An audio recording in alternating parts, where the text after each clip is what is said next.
Olá pessoal, bem-vindos ao meu canal de esportes. Eu sou o H. Vou falar com vocês sobre Atlético Paranaense e São Paulo. Então, tive algumas impressões diferenciadas nesse jogo. No primeiro tempo, o Atlético estava com dificuldade de entrar na zaga do São Paulo. O São Paulo não estava querendo muito atacar, né? O São Paulo veio com o time reserva, então parecia realmente não estar se importando muito com esse jogo, talvez preocupado aí com a Sul-Americana, enquanto o Atlético botou grande parte dos seus jogadores titulares, né? Excetuando ali o Terans, né? E Hugo Moura, se não me engano. E mesmo assim, o Atlético não estava conseguindo envolver o São Paulo, né? A marcação do São Paulo estava muito boa. Havia, assim, alguns lances, mas não lances muito agudos e tal. Mas como o Atlético estava mais no ataque, o primeiro gol saiu aos 20 minutos com o Canóbio, né? Pegando um rebote ali da trave. Mas acontece que hoje tem o VAR, né?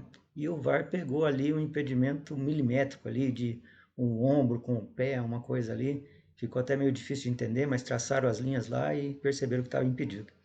E ali já daria toda a sugestão de que seria um jogo difícil, porque em abrindo o placar ali aos 20 minutos do primeiro tempo, o Atlético teria bastante tranquilidade, né, para lidar com esse resultado e quem sabe até devolver a tal goleada que havia sofrido no início do primeiro turno.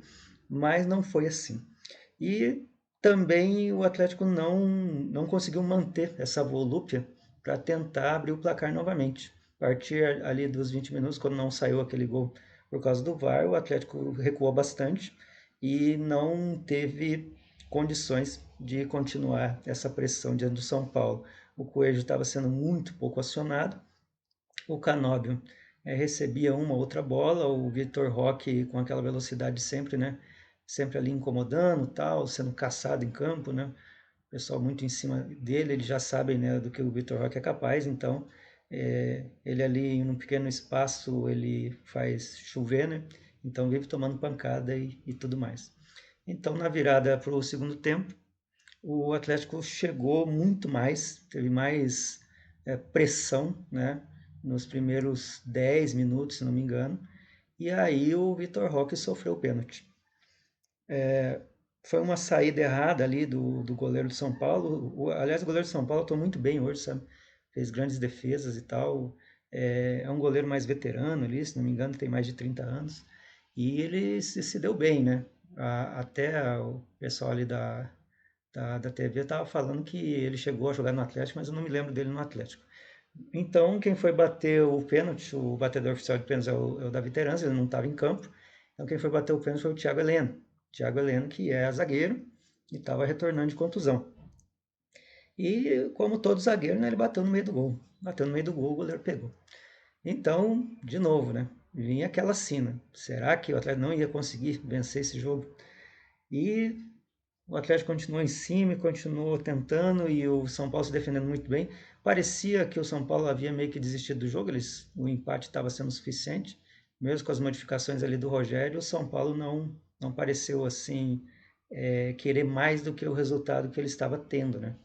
E aí o Atlético continuou em cima e tentando fazer as jogadas e dessa vez, mais adiante no segundo tempo, o Canóbio sofreu o pênalti.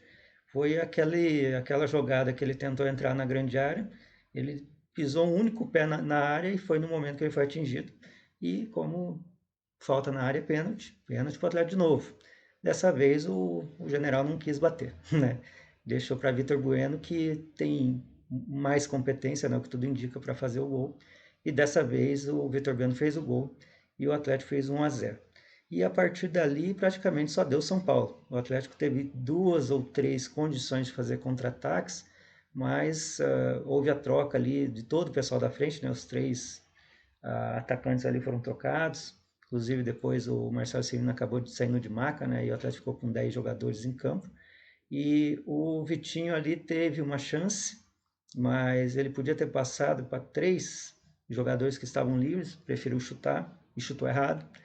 Aí teve uma outra oportunidade que ele poderia ter passado, também não passou. O Vitinho está com muita fome de gol, né? Mas não tem tido oportunidades. Também um lance importante ressaltar que a torcida estava pedindo o Marlos, né? E o Marlos está essa condição, né? Ele está ali no Atlético, mas ele não joga, aí não sei se ele treina, nem no time reserva o Felipão não está colocando ele. Aí ele chegou a dizer que queria abandonar o futebol, aí conversaram com ele, dizendo que era para ele ficar, mas daí não coloca o cara para jogar, né? Aí hoje a torcida pediu ele pediu o cara levantar e tal, aí foi até se aquecer, mas daí sentou de novo, entrou os cinco que era para entrar e ele não entrou. Você vê, são cinco substituições, né? Por que não colocar ele? Não sei, né? Mas é coisa aí do treinador, né? Ele que sabe aí quem que é o melhor jogador para entrar em campo. Então, após o gol, o Atlético deu aquela recuada e o São Paulo foi para cima. Foi para cima, incomodou, o Bento fez grandes defesas e muitos escanteios, né? E mais nomes de zagueiros falados do que de atacantes, né? Então, mas a verdade é que o São Paulo ele não veio, ou pelo menos não aparentou, estar muito interessado no resultado de hoje, né? Tanto que colocou uma equipe reserva, não foi o time titular.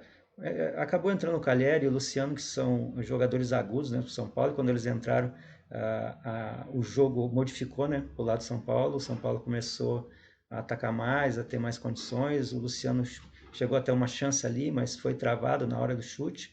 O Calheri chegou a fazer um gol, mas ele estava em impedimento, né?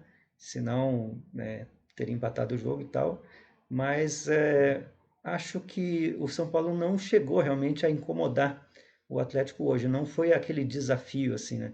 Não foi aquele São Paulo que normalmente vem aqui e que atrapalha, né, o Atlético. Mas é um momento do campeonato estranho, por assim dizer, porque, veja bem, quem está lá em cima está brigando ali pelo título e tal, está tentando a manutenção de pontos.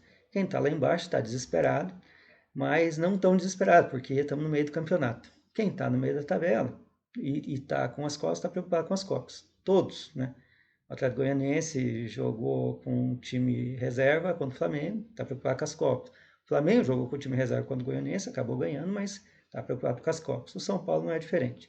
E o Atlético vai jogar Libertadores, mas por algum motivo não poupou todos os jogadores, né?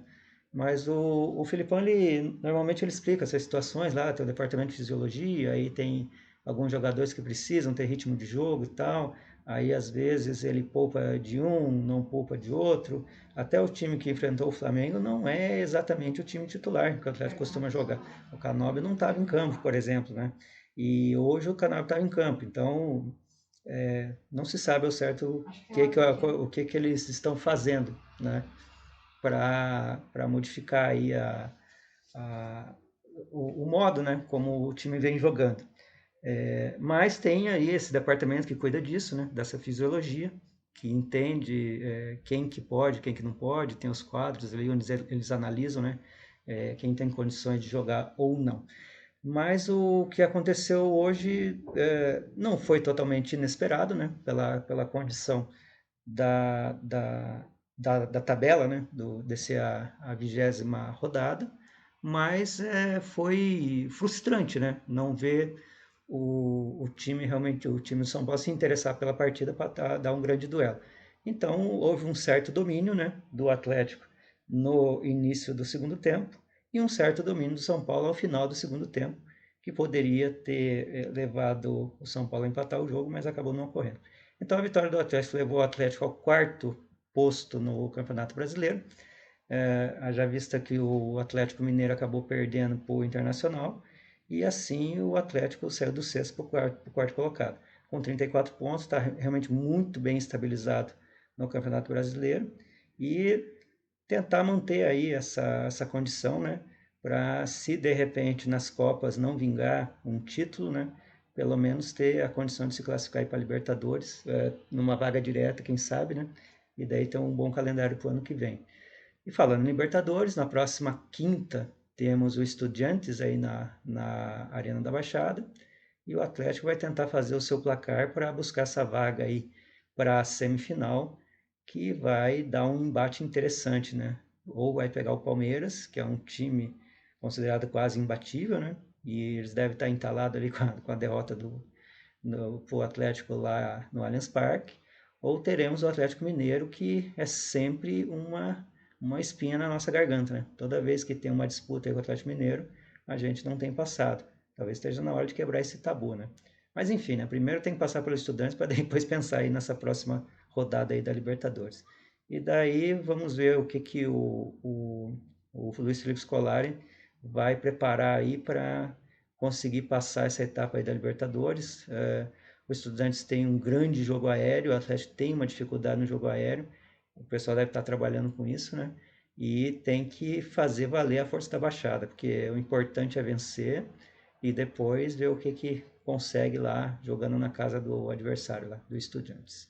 Então, assim que terminar o jogo lá do Atlético Estudiantes na quinta-feira, estarei aqui falando a respeito do jogo, as minhas impressões e o que esperar aí do Atlético para a sequência do campeonato.